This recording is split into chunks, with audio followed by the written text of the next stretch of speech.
دچم ستوکهلم پایتخت سوئد سیاستمدار و شیروکاری کرد عمر شیخ مسل قال منه که عمر به خیراتی گرم ایرو روجف ل ناتو يعني جي لبروكسل پایتخت یکیتی اوروبا حزدكم آلی کردان بزانبم کرد يعني بهيفيا كمازن لبندا في هفديتنا جو بايدن و رجب طيب اردوغان تشتاق جبو كردان هبه عجبات بوزيتيف يعني ايجابي ايوار باسكاك دلمخين دارا سپاس بو في دفته بري همو تشتي بالنسبة كردا دو نشانه بوزيتيف هنا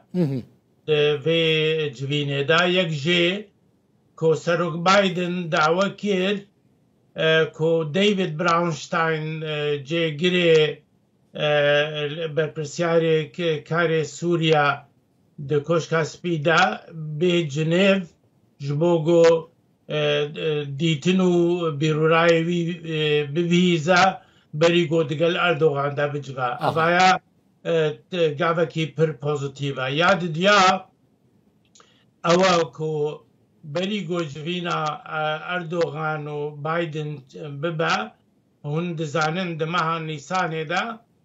تلفون جا اردوغان روکیر و بریارا ناسکرنا کمکجیا ارمنیا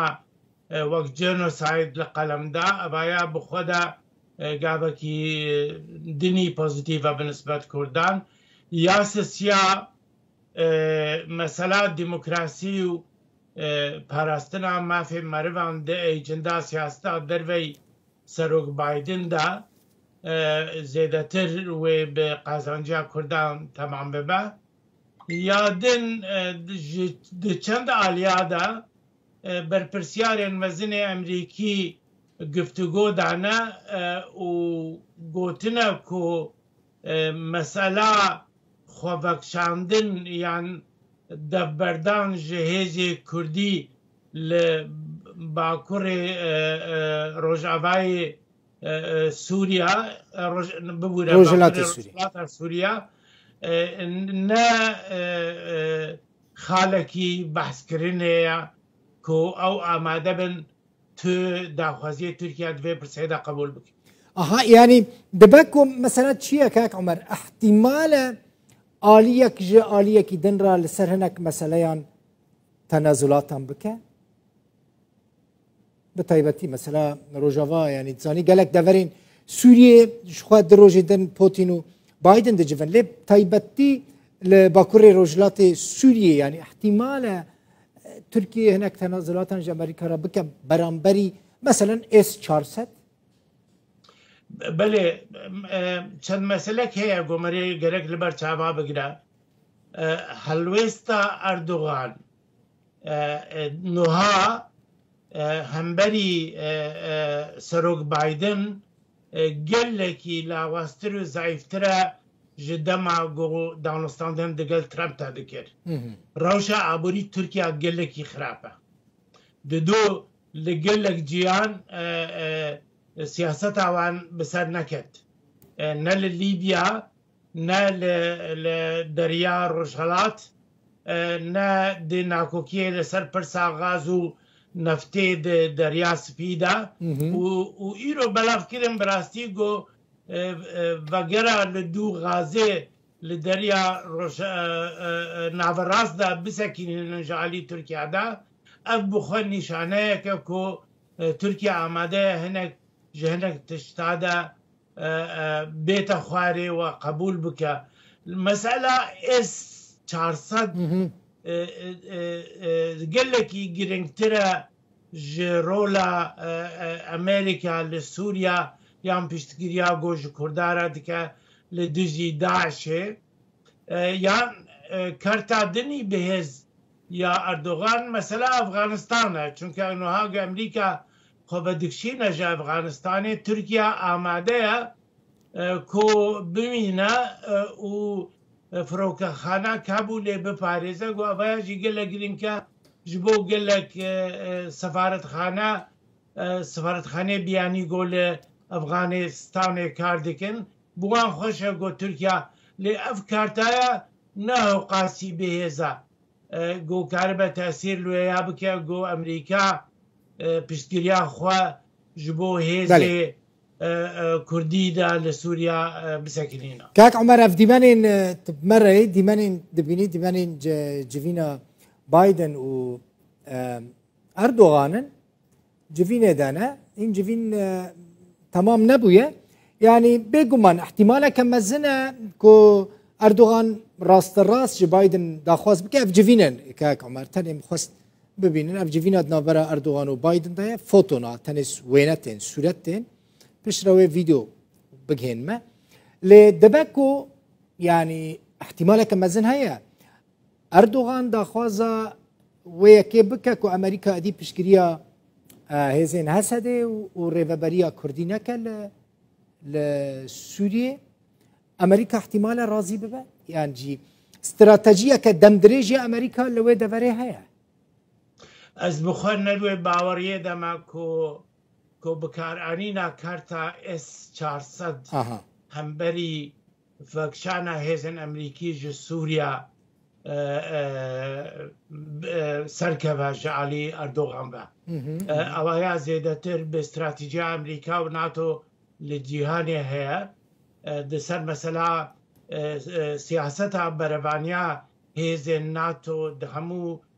Ewropa de heye û ewaya bi rengekî rastexwe tesîr li ser damistandin û siyaseta Emerîka di bakurê Sûriya de nake. Mesela Daeş û şerê Daeş baweriya wan bi Tirkiya tuneye ku karibe rolekî giring bilîze tecrüba wan û ezmûna wan jî digel wan de heye. Şerê Daeş gelekî giring e çi ji bo Sûriya çi ji bo Iraqê ji ber wê ya zehmeta Tirkiya veya bike kartekî qebûlkirinê di damistandina de digel Tirkiyeyê de. Lê tiştê xerîb çi ye Kak Emer? Mesela ji nêzik ve dişopînî siyaseta Amerîka baş nastikî siyaseta Amerîkaya derva heta niha okê em piştgiriya Kurdan dikin yan jî Hesedê dikin ji bo şerê dijî Daişê. Daeş nemîne. û di statûyeke siyasî wê ji bo Kurdan Amerîka qebûl bike wê piştgiriya wê bike heta niha mesela ez xwe tiştekî vî rengî nabînim tenê mesela eskerî lojîstîk û şerê Daişê. Daeş nema çi dibe? Eger tu diqet bikî Emerîkî hemû demekê behsa 4 armancên serekî dikin di mana wanî Sûriya de. Yekek şerê Daişê ye di du vegere ser damistandinên Cinêvê sê danana hikûmetekî katî gêkaribe destûrekî ji bo Sûriya bicî bike ya çare di paşerojê de karibe digel Rûsya de bigê îtîfaqekê li ser dîtina çareserekî aştî ji bo Sûriya û hemû katî vêya tikrar dikin û dibêjin evana armancê me serekî ne di Sûriya de. Ji ber wê ya Tirkiya mumkin e hinek kartê din bikarbîne mesela Efganistan mesela Libya mesela gaz û petrolê di gel Yunan û Qibros û İsraîlê de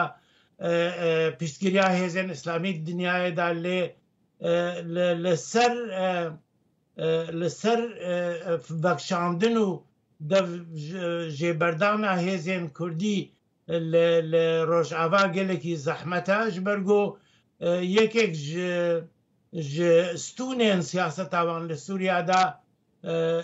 piştgiriya wan e û dûra di raya giştî Emerîkî raya piştgiriya wan çi Kak Emer? Piştgiriya wan mebesete piştgiriyeke siyasî yan weke niha piştgiriyeke eskerî? Piştgiriya siyasî ya got rêlêgirtiya yekbûna hêzê Kurdî ye. û evaya salek û çend mehekin hewl didin ki hêzê Kurdî yek bigirin bi hevdûre kar bikin bernamekî yekgirtî nabijîd nava wan de dikin ji bo got karibin bibin qursayiyek û giringiyek di paşeroja Sûriya de hêzê Kurdî bi berpirsiyaretiya xwe re nebûne yana Emerîkaya amade ye piştgiriya wan bike û alîkariya wan bike gê bibin mihwerekî mezin di çareserkirina kêşeya Sûriya da ji bo paşa rojê û avaya di danûstandinê got digel wan dakirine pir bi rûniyî digel wan da Amerîkî çima ısrar nakin ku aliyên Kurdî werin cem hev. Amerîkî tenê weke çavdêr garantor. Mesela ez her demê vê merak dikim bi rastî. Amerîkî çima weke ku li Başûrê Kurdistanê kirin Madeleine Albright dizanî bi destê Serok Mesud Barzanî Mam Celal girt anîne cem hev. Pirsgirêka ku hebû çareser kir. Amerîkî çima hewldaneke yan jî gaveke bi vî awahî li Sûriyê navêjin. Amerîkî tüm çavdêrin werin cem hev em piştgiriya we dikin em ê garantiya hevdîtinan bikin lê ısrar nakin. Yani jî daxit nakin. Kak dilbixîn. Dilê tiştî dilê Kurdan da hê dibêjim ne? Yani Kurd çi hez dikin niyeta wan çi ez wê dixwazim bêjim rast. Tu zanî çi ye? Yani di danûstandinê diplomatîk da, di danûstandinê siyasî da kêm caran merê zorê bikartîne ji bo ku merê armancê xwe digel dost û hevpeymanê xwe da bikarbîne. Bi gelek renga fişar anîne ser wan zextêl wan dikin givan gava bavêjin. Êm bixwe ev bankirina David Brownstein bo civîna gonha digel berî got civîna digel Erdogan û Putin de dibe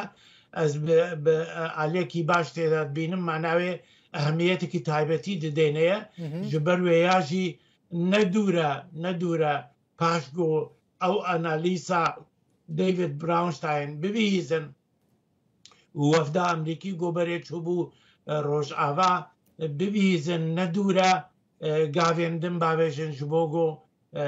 ev danûstandina bigihên encam wekû xwe jî berî çend roja belav kir hinek garantiyên nûh dane eneke sê got hinek tiştên goberê bûne nebin bi zêdetir piştgiriya vê diyalogê bikin. İcar niha li ser amadebûna Hêzê Kurdî dimîne gê çi xwastî bixwazin wan gava bavêjin. Gelekî spas Ömer Şêxmûz siyasetmedarê Kurd ji Stockholmê mîvanê min bûyî. Zor spas.